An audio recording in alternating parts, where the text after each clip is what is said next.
كلنا عارفين الصح فين والغلط فين، وكلنا عارفين احنا نقدر ازاي نعمل الصح وامتى نعمله. بس يا ترى احنا فعلا دايما بنعمل الصح حتى واحنا عارفينه، ولا بنأجله بنبقى خلاص احنا عارفينه بس ما بناخدش خطوة ان احنا نعمله فعلا؟ يعني ببساطة انا واحدة مثلا عايزة اخد بالي من صحتي، بس انا في نفس الوقت مش بعمل رياضة، باكل اكل غير صحي، مش بهتم بنفسي في اي حاجة خالص. بس في نفس الوقت انا مستنية ان صحتي تبقى كويسة. طب ما انا عارفة الصح، بس انا مش بعمل اي حاجة تخليني احقق الصح اللي انا عارفاه. او ببساطة انا شخص عايز يوصل في شغله ويطور من شغله، بس هو ما بياخدش اي خطوة ناحية ان هو يطور من نفسه الاول علشان يقدر يطور من شغله، ومستغرب ومتضايق هو ليه عدى فترة واقف في نفس المنطقة ومفيش اي فرصة كويسة بتجيله. طب ما انت عارف الصح، بس انت اللي ما قررتش ان انت تعمله. او مثلا ببساطة الشخص اللي عنده امتحان، عارف ان امتحانه مثلا لسه اسبوعين، يقول لك لا لا ده لسه اسبوعين انا مش لازم اذاكر دلوقتي، ويستنى قبلها يوم يومين ويبقى متكربس خالص، ويحاول ان هو يكروت كل حاجة، ويكتشف ان هو ساعة الامتحان هو معرفش يحل او حل قليل جدا بالنسبة لو كان ذاكر من بدري. طب ما هو كان عارف برضو الصح، بس هو قرر ان هو يأجله، او هو كان مرتاح لفكرة ان قدامه وقت. الفكرة ان انت على قد ما بتبقى عارف الصح، على قد ما مخك بيلعب عليك لعبة رهيبة، وهي ان هو يقنعك ان انت عندك وقت لكل حاجة. يعني انا عندي امتحان كمان اسبوعين، لا لا ده لسه اسبوعين انا هذاكر ليه من دلوقتي؟ او انا عايز اطور من شغلي، او عايز ان انا اكبر في شغلي، لا لا ما هو لسه انا عارف ان انا لو بدأت اصلا ده مشوار طويل قوي، لا يبقى ريح بقى شوية وابدأ بطاقة. وطبعا الراحة بتجيب راحة، وتلاقي نفسك عدى وقت وانت ما عملتش اي حاجة، وهكذا. عارفين اللي احنا بنعمله ده اسمه ايه؟ اسمه تسويف، او اللي هو procrastination. وهو بالرغم ان انا عارف ان انا المفروض اعمل الحاجة دي دلوقتي، انا عمالة اجلها علشان انا عندي الوقت كله وضامن ان انا اقدر اعملها في اي وقت. طب هو اصلا ليه احنا بنبقى عارفين الصح وبنأجله، وبالرغم ان احنا بنبقى عارفين ان احنا لو اجلناه ده نتيجته مش هتبقى كويسة؟ لان في فكرة بيتم ترويجها من زمان جدا، وهي ان البيرفكت لايف او الحياة المثالية ان انت تبقى دايما مرتاح. لو انت وصلت ان انت على طول مرتاح في حياتك، انت كده عندك حياة مثالية. وطبعا دي اكبر كذبة في الحياة، لان الحياة عمرها ما تكون راحة بس، عمرها ما هتكون ان انت ده انا هعمل الحاجة الفلانية علشان افضل مرتاح طول حياتي، افضل مريح مش بعمل اي خطوة. بس احنا بنصدق ده وبنقنع نفسنا لا، انا من حقي ان انا ارتاح. انت من جواك بينك وبين نفسك تلقائيا ما بتبقاش واخد بالك ان ده ترجمتك لفكرة الحياة المثالية. انا لو مرتاح دلوقتي فانا حر نفسي، فانا مبسوط، فانا حياتي كده كويسة جدا. وطبعا ده بيكون العكس تماما، لان ببساطة الحر فعلا، الشخص اللي فعلا يتقال عليه هو عنده حرية كاملة، هو اللي بيوقف نفسه عند الحاجات اللي محتاج يعملها، وهو اللي بيشيل مسؤولية الحاجات اللي محتاج يوصل لها. مش الشخص اللي دايما اي حاجة موجودة في اي وقت ومفيش اي مسؤولية ناحية الحاجات اللي هو عايز يعملها. احنا المشكلة ان احنا بنبقى متخيلين ايه يعني اكبر ضرر هيحصل لو انا اخرت حاجة.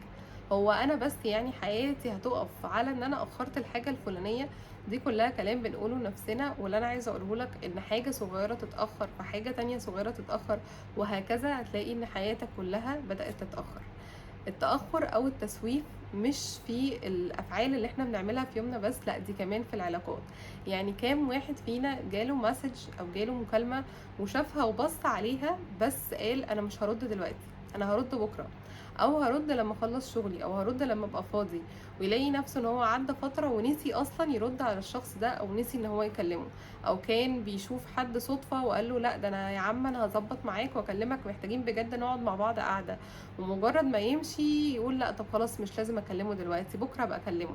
يعدي ايام ويكتشف ان الشخص ده بقاله سنين ما شافوش، بالرغم ان هو كان متاكد وواعي ساعتها ان هو محتاج ان هو يشوفه.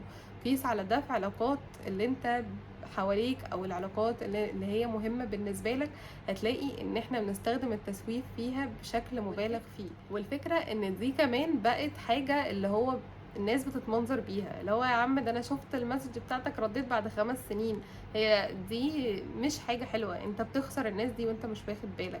انت بتخسر علاقات كنت ممكن تبذل فيها مجهود كبير قوي، والمجهود ده كان ممكن يوصلك لحد في حياتك يكون نعمة كبيرة قوي. فانا مهما كلمتك عن ضرر التسويف اللي احنا بنعمله سواء في علاقاتنا او في حياتنا اليومية، انت لن تتخيله. احنا بس بنبقى باصين تحت رجلينا وبنقول لا مفيش مشاكل، هو مش الحاجة الصغيرة دي اللي هتبوظ حياتنا. بس صدقني الحاجات الصغيرة هي اللي بتكون الصورة الكبيرة اللي انت في الاخر بتندم ان عدى وقت وما اخدتش الصح او الخطوة اللي المفروض تاخدها في الوقت المناسب ليها. ويا بقى لما التسويف يتعمل في اهم قرارات حياتنا.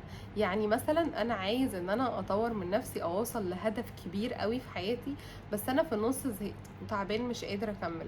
لا انا خلاص، انا هوقف شوية. هو طبيعي ان انت توقف شوية تاخد بريك، بس في اوقات الشويه بتقلب معانا بان احنا لا احنا عايزين نريح، احنا اصلا مش عايزين الهدف ده خلاص. وده بيكون صوره من صور التسويف اللي احنا مش واخدين بالنا ان احنا اجلنا حاجه معينه وفضلنا مأجلينها لحد اصلا ما احنا مش عايزينها خلاص. بس هو مين قال ان طبيعه الحال ان انت لو انت سعيت في الحاجه اللي انت عايزها دي يوم يومين ثلاثه او مره مرتين ثلاثه ان انت هتلاقي النتيجه على طول؟ لا طبعا.